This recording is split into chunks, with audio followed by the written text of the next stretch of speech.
At some point, we should talk about the mad honey.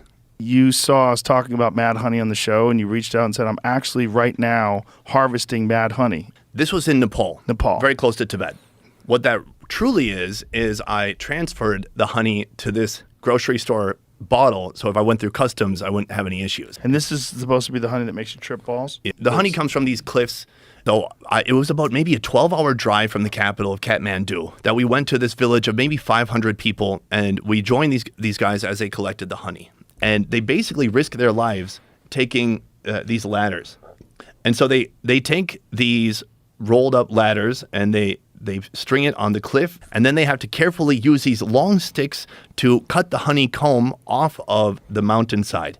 And then eventually they cut it off and they lower it down. The people on the bottom then collect the honey and they can start to process it. So how does that happen? The bees collect, I forget if it's nectar or pollen, from certain types of flowers that grow there locally. And these flowers have some kind of chemicals inside. It creates a neurotoxic effect in your brain when you eat it. I went to a villager there. He was the one who owned the cliff where the honey is. And I said, how often do you do it? He goes, I did it 20 years ago. That's the last time.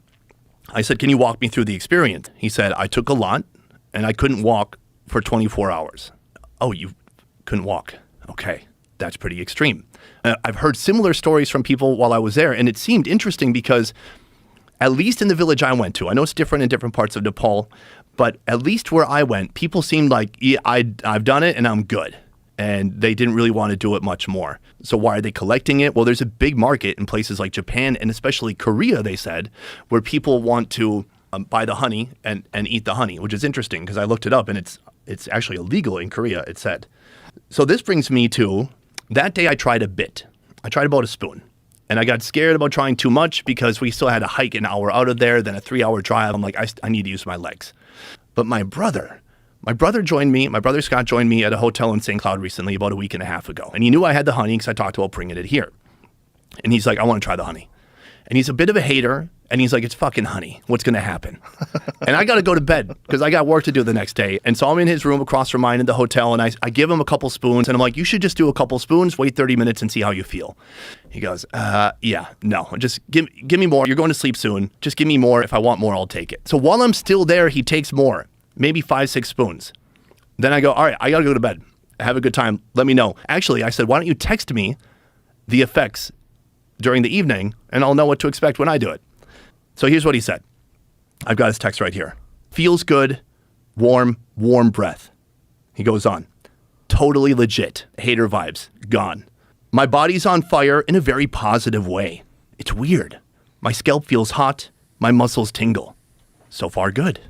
Might get nauseous. Take less. I can't tell. Not good. Regret. Very bad. Just don't. Stupid. I keep hoping I'm done. I'm so sick. At 5:40, I should maybe eat a banana. So, that's my brother. So how much in total did he take? 6 of this spoon. I brought this spoon because I needed like a measurement system that was accurate. I'm like, I need to know exactly which spoon you used. Basic plastic ice cream spoon. And so this is not a deep, big spoon. This is not a tablespoon. It took 6 of those. Yeah, about 6. So, I think we should try it out. And maybe it sounds like shit. It sounds terrible. Oh, but if you do too much, it's shit. Are you sure? We got to find out, Joe. But do we have to find out here? How long does it take?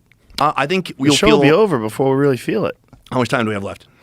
As long as we want. Why not? Okay, let's try a little bit. I don't know if you want to share this plastic spoon. I also brought these. These are a little bit deeper. This is what I think I should use a regular spoon. The spoon, it doesn't matter. I was going to use the spoon that was used. So you got to mix it up first. Mix it up real good. I mixed it up before coming here, but it separates. I'm not sure what's separating. It's very liquidy. It's very different than honey, like regular honey. I'm just going to have a little bit. Smell like honey?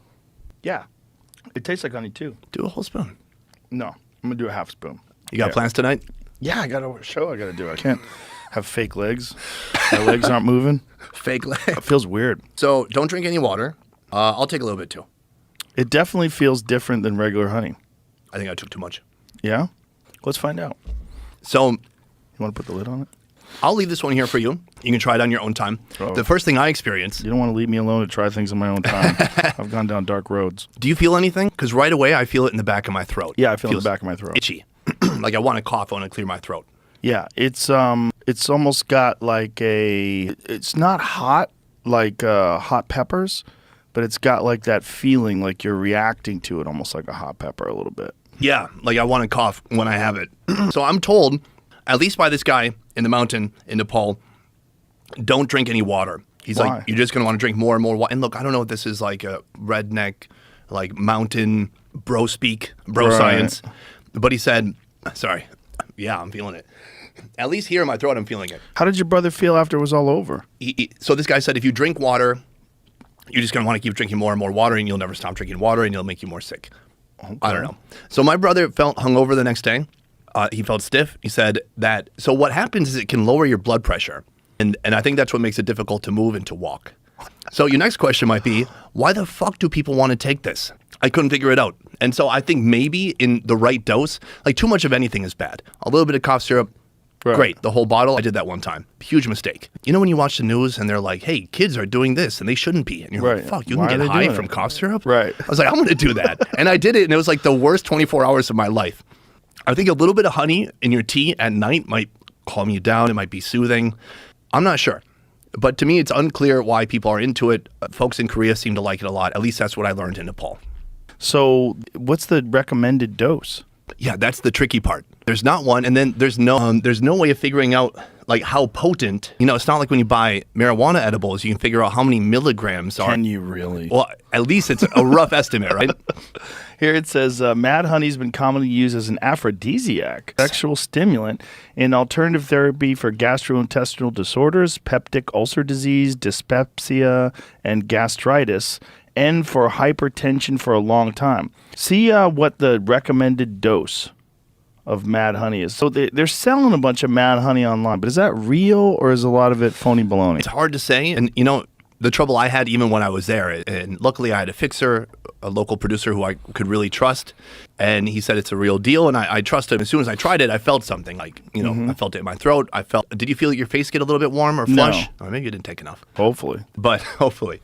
I don't know if this is the place, but madhoney.net says 1 to 3 tablespoons. Please read carefully. Each of us is unique. Our body chemistry, genetics, tolerance, lifestyle, and environment makes us all very different for every person. Finding the appropriate mad honey amount is a personal, individual process, and as such, there is no one-size-fits-all dose. Yeah, I like edibles. Jamie can eat edibles all day Yeah, long. I could probably have the whole jar. Yeah, you should try it. I'm going to leave it here. I have 2 jars. I have one in my suitcase. I don't know what I'm going to do with it. And maybe I'll find this perfect ratio, and it'll be the perfect sleeping aid. But I do think there's probably a lot of bullshit online, because how hard would it be to take this, mix it with 10 gallons of honey, and be like, yeah, it's mad honey. Put a little red dye in there. Our friend, the beekeeper, Erica, what's her last name? No worries. We had a local beekeeper on recently. It was really fascinating, very interesting conversation. And she was saying that a lot of honey that you buy, particularly honey from overseas, is not really honey. It's like partly honey, but they mix it in with corn syrup, and it's just to make it cheap. Thompson. Just like maple syrup. I think most of the honey in the U.S. is that like corn syrup. Most of it? I think so. But that's based on fucking nothing. That's just my intuition. She said you have to buy local honey. Buy local honey from local beekeepers. I totally agree. So that's it. But you feel good now, right? Yeah, I feel fine. Is there a time where you would try more to see what it did? Yeah, I'll try more if I get out of this, okay? Oh, I think you'll be fine. I think you just kind of taste it a little bit. Yeah, so I'll try a full tablespoon. For me, when I had it in the mountain, I didn't hallucinate, but lights seemed a bit more vivid. Ooh. And like if I looked at lights, like the lights behind you, and looked away, they were still kind of in my vision. It's just fascinating that the locals are like, yeah, I did it 20 years ago. I'm good. Yeah, well, right. And that's what made me even more apprehensive about trying it.